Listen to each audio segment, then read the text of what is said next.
With reduced debt and current sales of around $40 billion, INEOS continues to expand and to shape its businesses through organic growth and strategic joint ventures in new and emerging markets. But as 2011 draws to a close, and with economic issues continuing to dog southern Europe and China implementing anti-inflationary measures, where does INEOS go from here? In a recent interview, INEOS Group Director Tom Crotty asked Chairman and CEO Jim Ratcliffe a number of key questions about his hopes for the future, and began by asking how it can be that despite being one of the world's leading chemical companies and number 318 in the Fortune 500, INEOS is still frequently referred to as the biggest company the world has never heard of. I suppose the reason nobody's ever heard of INEOS is simply we don't have any consumer products. And so we don't touch the man in the street as, you know, obviously all the well-known companies do, like the Coca-Colas of this world and what have you. And even some of the companies that are sort of, you know, similar in a way to an INEOS, like a BP or an Exxon. They have their retail petrol station. We did come out of the shadows, obviously, when we acquired BP Chemicals, which was a very large transaction. And inevitably, simply because of the size, we've become better known. We obviously had a strike in Grangemouth, which was publicised quite a lot in the UK. So I think it's beholden on us to work a little bit on our image. It's something that we didn't really have the time for before because we're always focused on our business. But for the likes of the politicians and graduate recruitment, it's quite important really that people probably know the INEOS name a bit better than they do. So our revenues fell very sharply in the downturn in 2008, 2009, but we came through it very, very well. How do you see INEOS today? Well, we obviously saw our revenues and profitability drop quite substantially during the crisis. But then pretty much everybody in manufacturing did. We came out of that quite well, as you say. We did make some changes. We did reduce costs here and there. And I think we came out of it better than many people did, certainly in our industry. Some people didn't survive that downturn, although it was the worst certainly we've seen in our working lifetimes. Today, I think the company's in much, much better shape. Debt's come down. Trading this year has been extremely good. It was pretty good last year. So I think we're looking quite positively towards the future. We've come out of the downturn in 2008, 2009, but just as we are getting back on our feet, there's another financial crisis. So what do you think this really holds for INEOS? Well, I think it's quite difficult to look into the future. I think we won't see a 2008 again. I think the view we've held now for a couple of years is that we'll see steady improvement following the 2008-2009 crisis, but it won't be a straight line. There will be the odd wobble on the way, and I think this is one of the wobbles. But I don't think it will turn into a 2008-2009. So,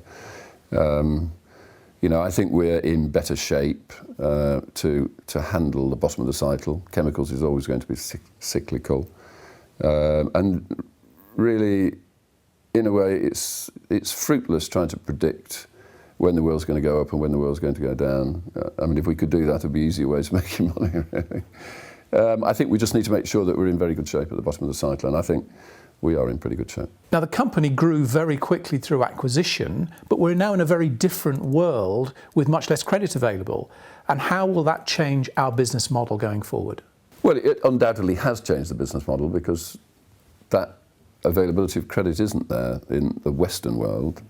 But the other change, I think, in the world is that we're seeing a lot of the economic strength in the world transferring from the West to the East. It's the other big change. So I think you will see INEOS looking much more in the direction of the East, and there is credit available in the East. Where we have enormous trade deficits in the West, the East has enormous trade surpluses, and some of that trade surplus finds its way into the banking system and therefore becomes available as credit. So I think you will see INEOS looking eastwards at a number of different projects, and I think the availability of finance will be there.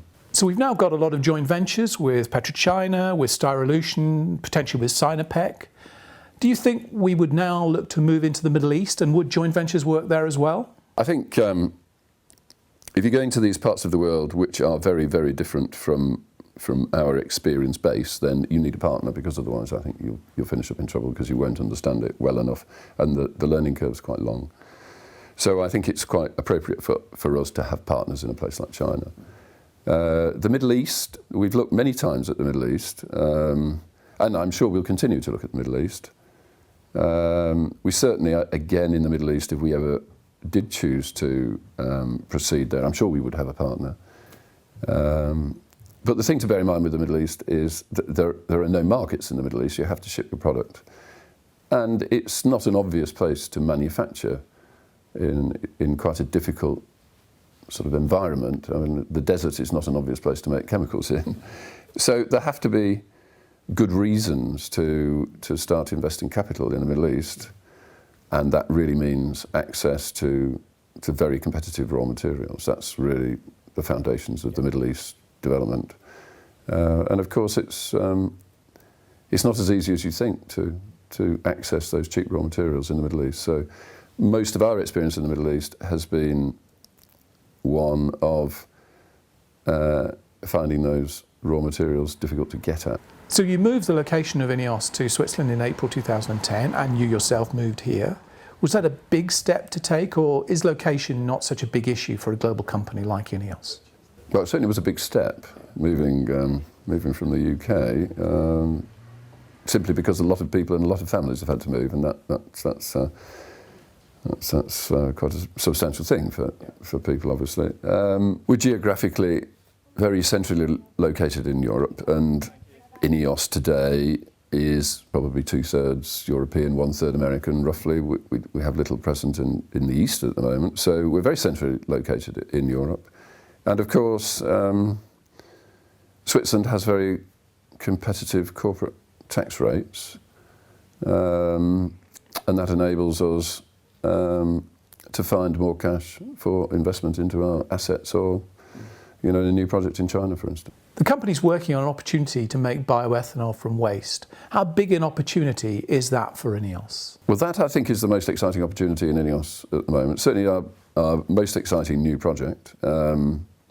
I mean, in very simple terms, the key to that particular piece of technology is it's extremely flexible. So it will take pretty much any type of organic waste and it will convert it into ethanol, a fuel, plus export some electricity to the grid. And that's quite exciting because, A, there's a lot of organic waste around in the world.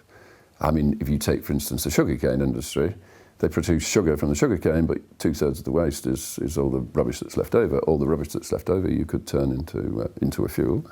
There's obviously a lot of household waste in the world. There's a lot of forestry waste, etc.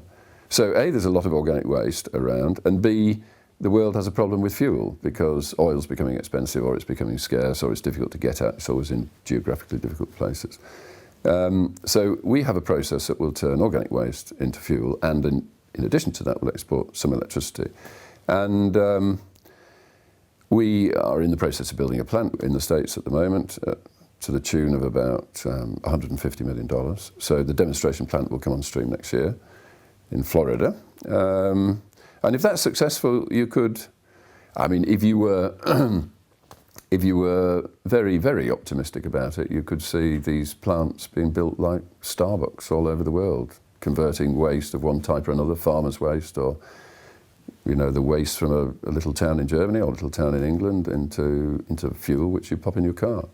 Or very large facilities which convert the waste in Chicago into huge amounts of fuel and electricity. So it's a very, very exciting project if it turns out to be successful, and we should know that 2012, 2013. So as we move into a period of growth, we need to attract good people into INEOS.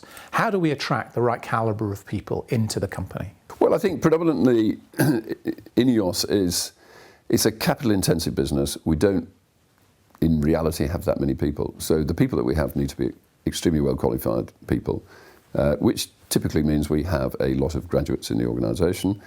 We inherited a lot of extremely good people from these various acquisitions we've made. They've always been made from blue-chip companies. But during the process of bedding those companies into the INEOS organisation, and the fact that we've been through one or two crises, particularly 2008, 2009, during that period of time, we've obviously slimmed down the organisation, and it was inappropriate during that period of time to go out recruiting lots of new graduates. I think today, when I look back, that maybe was an error, and I think it certainly is very important today that we continue this process of recruiting top-class graduates, and that we will do. And I think INEOS is a very exciting place to work because we are a relatively low on people. People get lots of responsibility in INEOS, and they can move quite quickly through the organisation, and particularly because we haven't recruited that many graduates over the last 10 years. So how do you see the future for INEOS? Where do you want to see the company in 10 years' time? Well, I've given up trying to predict the future. It's too difficult. And certainly 10 years out. I mean, predicting the future is very difficult. Actually, predicting what INEOS will do is quite difficult, even though obviously I run INEOS, because we have been opportunistic as we've been through the last 12 or 13 years. I think one thing you can say about the next 10 years, or in 10 years' time, is that probably by 2020, 2025, China, in terms of its consumption of chemicals, will be the same as the rest of the world put together. So it will be like a second planet Earth in terms of chemical demand, because if they continue to grow at the current rate, there is no question they will arrive in that place. So they will be as big as Europe plus America put together.